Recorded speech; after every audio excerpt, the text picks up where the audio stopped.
రాష్ట్రంలో కూటమి ప్రభుత్వం అధికారంలోకి వచ్చిన నాటి నుండి వైసీపీ నేతలపై కార్యకర్తలపై జరుగుతున్న అన్యాయాలు, దౌర్జన్యాలు, మర్డర్లు, కక్షపూరిత చర్యలను అన్నిటినీ రిజిస్టర్ చేసేందుకు రూపొందించిన డిజిటల్ బుక్ కోసం క్యూఆర్ కోడ్ ద్వారా స్కాన్ చేసి అప్లోడ్ చేయాలని నంద్యాల మాజీ ఎమ్మెల్యే శిల్పా రవిచంద్ర కిషోర్ రెడ్డి కోరారు.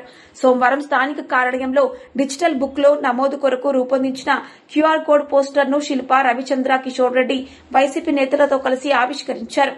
సందర్భంగా ఎమ్మెల్సీ ఇసాక్ బాషా మరియు Markfed chairman PP Nagireddy, MPP Shetty Prabhakar, మాజీ పీఎస్ఎస్ చైర్మన్ రామసుబ్బారెడ్డి, రాష్ట్ర మాజీ women wing ఉపాధ్యక్షురాలు doctor Sasikala Reddy, Nandyal మండల వైసీపీ అధ్యక్షుడు బసవేశ్వరరెడ్డి, district intellectual president Rasool Azad, జిల్లా ఆర్గనైజింగ్ సెక్రటరీ దేవానగర్ బాషా, district spoke personal Anil Amritraj, municipal wig అధికారులు టైలర్ శివ, ఎస్టీసీఎల్ జిల్లా అధ్యక్షుడు రామచంద్రుడు, నిరవాటి సత్యనారాయణ, కౌన్సిలర్లు, మాజీ కౌన్సిలర్లు, వైసీపీ నాయకులు, కార్యకర్తలు పాల్గొన్నారు.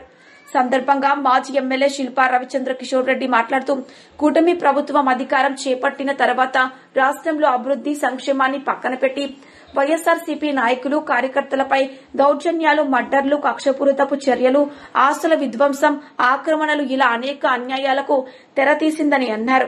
ఇటువంటి చర్యలను కాలం మర్చిపోవచ్చునని, జరిగిన అన్యాయాలను, అక్రమాలను మర్చిపోకుండా భద్రపరిచేందుకు వైఎస్ఆర్సీపీ అధినేత, మాజీ ముఖ్యమంత్రి YS Jaganmohan Reddy digital book ను రూపొందించడం జరిగిందని, ఇవ్వబడిన క్యూఆర్ కోడ్ స్కాన్ చేసి అందులో జరిగిన అన్యాయాలను రిజిస్టర్ చేయాలని కోరడం జరిగింది. కూటమి అధికారంలోకి వచ్చిన కాలంలో అధికారులు అన్యాయంగా వివిధ శాఖల్లో పనిచేస్తున్న ఉద్యోగులను తొలగించడం జరుగుతోందని, ఇటువంటి వారు భవిష్యత్తులో జవాబు చెప్పక తప్పదని, మూల్యం చెల్లించక తప్పదని, వడ్డీతో సహా బదులు ఇవ్వవలసి వస్తుందన్నారు. రిటైర్ అయిపోతాం కదా అనుకుంటే కూడా వదిలే ప్రశ్నే లేదని చెప్పి కూడా తెలియజేస్తాం. ఎందుకంటే అకారణంగా అన్యాయంగా ఎవరికి అన్యాయం చేసినా సరే ఆ అధికారి కూడా బదులు ఇచ్చుకోవాల్సి వస్తుంది. ఫీల్డ్ అసిస్టెంట్లని తీసేసినారు.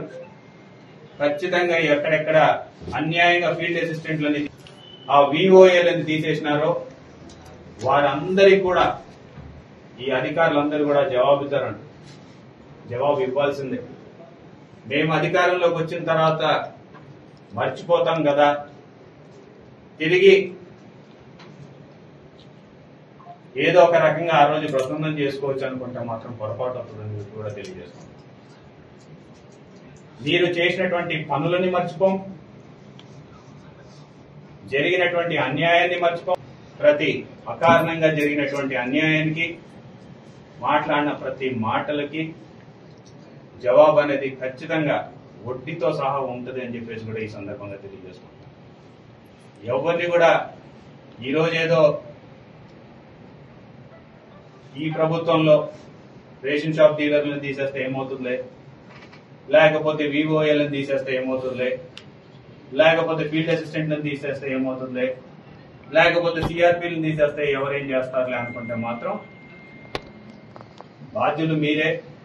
లేకపోతే అన్యాయంగా పోలీస్ స్టేషన్లలో కేసులు పెట్టినా సరే, ఎందుకంటే గతంలో ఇక్కడే పనిచేసినారు, ఇక్కడ పనిచేసినప్పుడు ఎక్కడా కూడా మేము ఇబ్బంది పెట్టలా, అన్యాయంగా కేసులు పెట్టమని కూడా చెప్పలా. కానీ ఈ రోజు పెట్టేటువంటి పరిస్థితి చూస్తున్నాం. తావు లేకుండా వాళ్ళ పనితీరు, వాళ్ళు చేయాల్సినటువంటి ధర్మం వాళ్ళు పాటిస్తున్నారో వాళ్ళు ఎటువంటి ఇబ్బంది పడాల్సిన పని లేదు.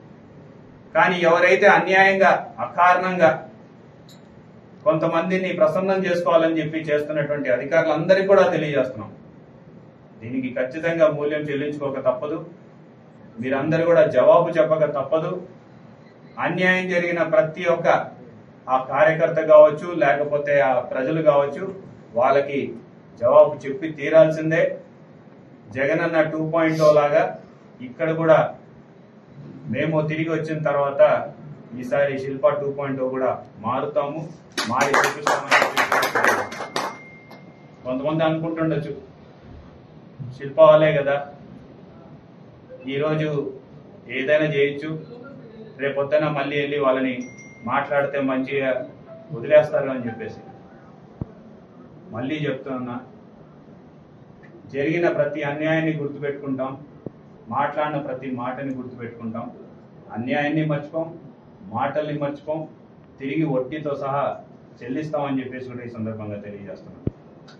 నేను ఒకటే కోరుతున్నా అధికారులకు కూడా, మీరు ఎవరో మెప్పు కోసం ఎవరో ప్రెషర్ వల్లనో మీరు కానీ అన్యాయంగా ఎవరికైనా సరే అన్యాయం చేసిన వాళ్ళు అవుతే మాత్రం మీరు అందరూ కూడా మళ్ళీ ఆలోచించుకోమని చెప్తున్నా.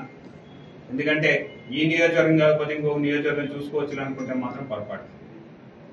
ఈ నియోజకవర్గం కాదు, పక్క నియోజకవర్గాలు కాదు, ఖచ్చితంగా మీ మీద ఎంక్వైరీలు ఉంటాయి. జరిగిన ప్రతి తప్పిదం మీద ఎంక్వైరీ ఉంటుంది. జరిగిన ప్రతి తప్పిదం మీద మీరు జవాబిచ్చుకోవాల్సినటువంటి పరిస్థితి ఉంటుంది అనేది మాత్రం మర్చిపోవద్దని చెప్పేసి కూడా కోరుకుంటూ, ఎందుకంటే నేను మర్చిపోవచ్చు, లేకపోతే మా నాయకులు మర్చిపోవచ్చు, మా కార్యకర్తలు కూడా మర్చిపోవచ్చు. అందుకని మర్చిపోకుండా ఉండాలనే ఈ డిజిటల్ బుక్ ని తయారు చేస్తున్నాం. ఈ డిజిటల్ బుక్ మా ప్రభుత్వం ఏర్పడిన తర్వాత మొదటి రోజు నుంచే అమలవుతుంది. కాబట్టి జాగ్రత్తగా ఆలోచించుకొని మీ ధర్మం మీరు చేయండి. నేను ఎక్కడా కూడా మీ అధికారులకి లేకపోతే మీ అధికార విధులకి ఆటంకం కలిగిస్తామని చెప్పడం లేదు. చేయం కూడా, గతంలో చేయలేదు, ఇప్పుడు చేయం. కానీ దీన్ని అడ్డు పెట్టుకొని కొంతమంది అవలంబిస్తున్న విధి విధానాల గురించి మాత్రమే మాట్లాడుతాం. అలా అవలంబించిన ప్రతి ఒక్కరికి మాత్రం జవాబు వాళ్ళే చెప్పుకోవాల్సిన పరిస్థితి ఉంటుంది.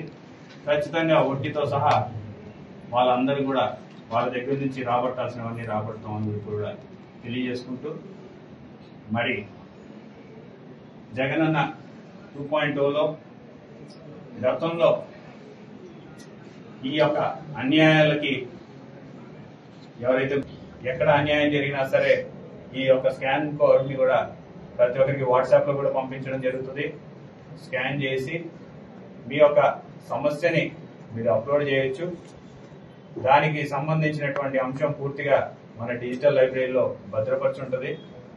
భవిష్యత్తులో మన ప్రభుత్వం ఏర్పడినప్పుడు దాన్ని పరిష్కరించిన తర్వాతే ముందుకెళ్తామని చెప్పి కూడా మరొకసారి తెలియజేసుకుంటూ, ఈ అవకాశం ఇచ్చిన మీ అందరికీ కూడా ధన్యవాదాలు తెలియజేసుకుంటాం.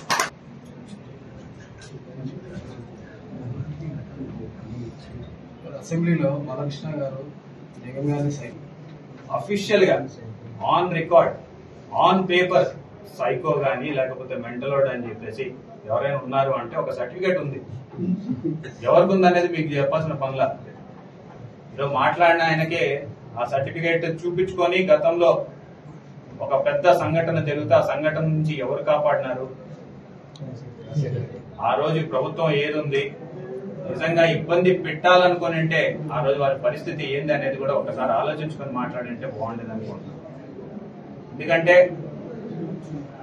ఎంతో కొంత గౌరవం ఉండేది. కానీ ఈ రోజు మీరు మాట్లాడినటువంటి మాటలకి ఆ గౌరవం పోగొట్టుకోవడమే కాకుండా నిజంగా సర్టిఫికేట్ ఎవరికి ఉంది అనేది కూడా ప్రజలందరూ మళ్ళీ చర్చించుకోవాల్సిన పరిస్థితి వచ్చింది. ఆ సర్టిఫికేట్ కి ఇంకా వ్యాలిడిటీ ఉన్నట్టుంది.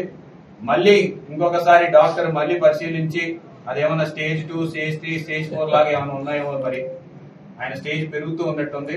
ఒకసారి చూపించుకుంటే మంచిదని చెప్పేసి కూడా తెలియజేసుకోండి.